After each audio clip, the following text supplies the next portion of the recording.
आत्मघाती हमला किया था। 40 घरों के चिराग बुझ गए थे,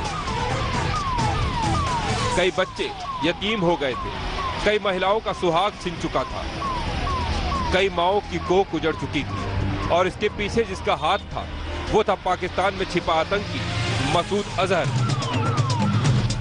अब देश के हर कोने से एक ही आवाज उठ रही थी, बदला बदला और बदला। एक बार फिर सर्जिकल स्ट्राइक की मांग बुलंद हो रही थी। उधर पाकिस्तान के नए वजीर आजम इमरान खान सबूत मांग रहे थे, लेकिन हिंदुस्तान इस बार सबूत देने के मूड में नहीं था।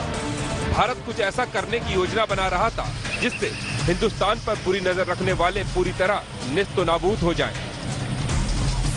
मतलब सर्जिकल स्ट्राइक से भी कुछ बड़ा। मैं आतंकी संगठनों को और उनके सरपरस्तों को कहना चाहता हूं कि वे बहुत बड़ी गलती कर चुके हैं। बहुत बड़ी कीमत उनको चुकानी पड़ेगी। पीएम मोदी को एक बार फिर याद आए अजीत डोभाल।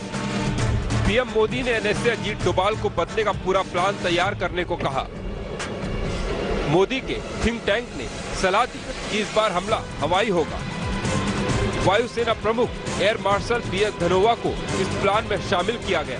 बैठक में तय हुआ कि पाकिस्तान के बालाकोट में स्थित जैश ए मोहम्मद के ठिकानों को तबाह कर दिया जाएगा, और वो इसलिए क्योंकि पुलवामा अटैक की प्लानिंग यही बनी थी। क्या करना चाहिए, हमारा मार्ग क्या हो, हमारा ध्येय क्या हो, हमारी प्रक्रिया किस प्रकार की हो, उसका समय क्या हो, हमारा इसका निर्धारण इस देश के नेतृत्व इसका निर्धारण करने में वो सक्षम भी है और उसमें हौसला है। यहाँ करीब 200 से 300 आतंकियों को ट्रेनिंग दी जाती थी। अजीत डोभाल ने बिना समय गंवाए एयर स्ट्राइक को अमली जामा पहनाने के प्लान पर काम करना शुरू किया।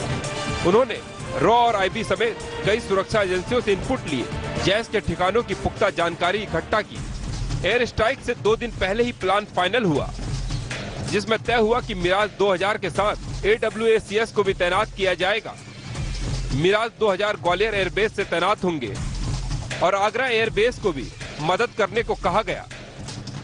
बरेली में स्थित एयरबेस में तैनात सुखोई 30 को स्टैंड बाय पर रहने को कहा गया और ऑपरेशन के दौरान मिराज को कवर देने को कहा गया।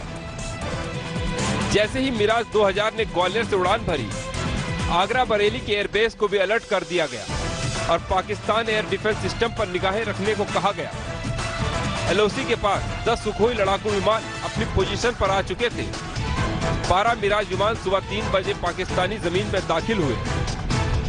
25 मिनट के अंदर भारत के मिराज इस ऑपरेशन को अंजाम देकर भारत वापस आ गए। अजीत डोभाल की देखरेख में 25 फरवरी की शाम ऑपरेशन को फाइनल रूप दिया गया।